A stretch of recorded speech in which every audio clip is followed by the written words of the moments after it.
innanzitutto rinnovare i ringraziamenti a tutti coloro che hanno contribuito alla realizzazione di questa prima giornata, a tutti i relatori, tutti i presenti che hanno ascoltato. Un ringraziamento particolare a chi ha lavorato nel tempo per la realizzazione di questi stati generali che si protrarranno nei prossimi giorni.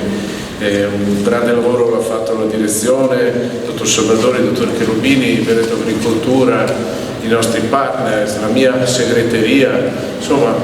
mi pare che l'impostazione del primo giorno abbia avuto, oltre che un contributo in termini di conoscenza e di evidenziazione di quelli che sono dei problemi che sono stati rappresentati e che sono quelli su cui ci confrontiamo quotidianamente con il mondo delle associazioni di categoria, delle parti sociali. Abbiamo un tavolo blu, abbiamo sicuramente anche degli strumenti in termini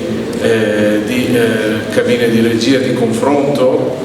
però è importante che vengano messi a sistema per definire,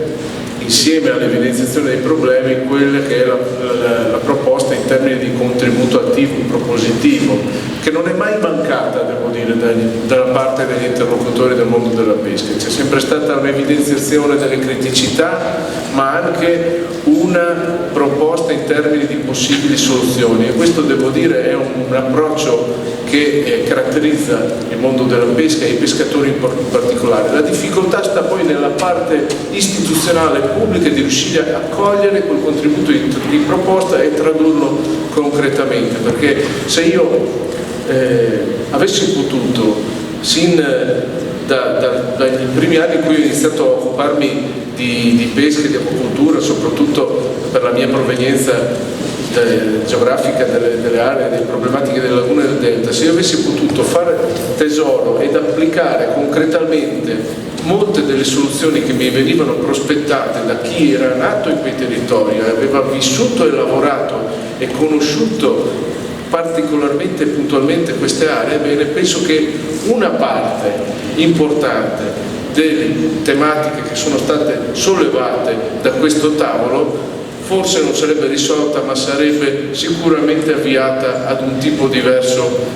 di situazione. Ecco, ed è questo il concetto di fondo su cui io vorrei intendere, ovvero che serve una grande alleanza tra di noi, che serve uno stretto rapporto di collaborazione che ci rende più forti quando andiamo a parlare su altri livelli istituzionali, decisionali, e che ci dà maggiore forza anche poi nell'affrontare i problemi puntuali, che sono ampi, vari tra di loro, tutti interconnessi, e che parlano di un settore che è un settore che ha delle ramificazioni e dei collegamenti strutturali e forti con tutto il nostro sistema economico, in particolar modo legato al mondo del primario e di tutto quello che è l'aspetto della filiera della commercializzazione, e che ha una ricaduta importantissima anche in termini di immagine, di conoscenza, di capacità di comunicare. Noi dobbiamo essere bravi a fare anche questo, ed è un po' l'ambizione che abbiamo con questi stati generali della pesca, un po' perché abbiamo voluto mettere sul tavolo tutte queste tematiche, perché dobbiamo far capire l'importanza che questo settore ha per il consumatore, per il cittadino, per la nostra comunità, parlando di Veneto, ma lo stesso si può dire a livello nazionale, perché laddove c'è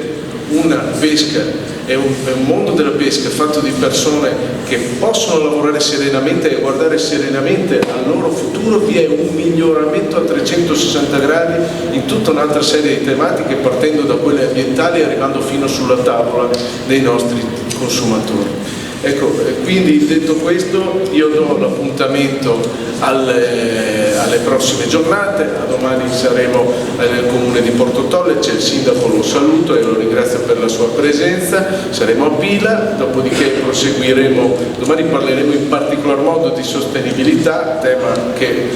racchiude diverse considerazioni di estrema attualità, e saremo a Caorle il giovedì e chiuderemo a Venezia. Grazie veramente per il vostro contributo e appuntamento a domani.